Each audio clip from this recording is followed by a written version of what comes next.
On the LiveFarmer system, we can record all of the employees, and we use that for a number of reasons. We can use it as a clocking in system. We can use it as a training system, so people can be inducted onto the system, and we can restrict the employees to what tasks they're allocated to based upon their qualifications. So if I go into Master Setup and into Employee, and I click on the blue plus to add a new one. So if I put in the employee Steve B, my first name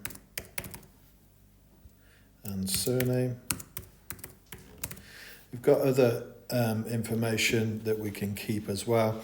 If you're linking to payroll, emergency contact is quite useful in the farming sector, and also emergency numbers, etc. The employee type, whether I'm full-time, part-time, so in this particular case I'm full-time, and we can give a passcode which allows you to associate a PIN number for clocking on and off jobs. That normally complements either the facial recognition system that's built into LiveFarmer, or if you're using PIN code access.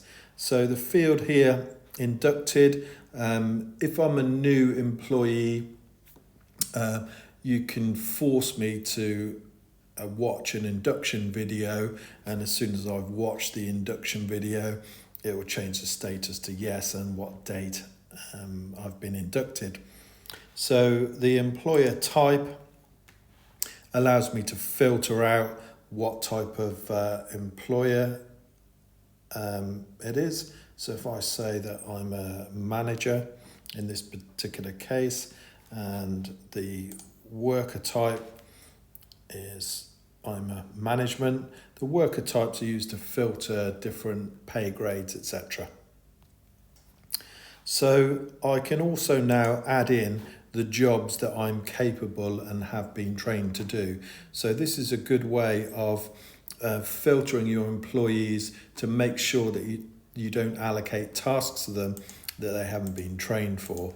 So in this particular case, I've set the jobs that I'm actually qualified for, and you'll see that it adds them into there.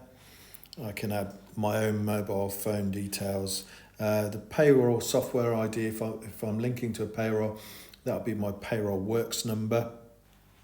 And I can specify the number of hours that I can work before having a break, and what my daily break is, my daily paid break is, and also my details, etc., tax code. So if I just save that, you see I'm now added to the system, and I can now actually be assigned tasks.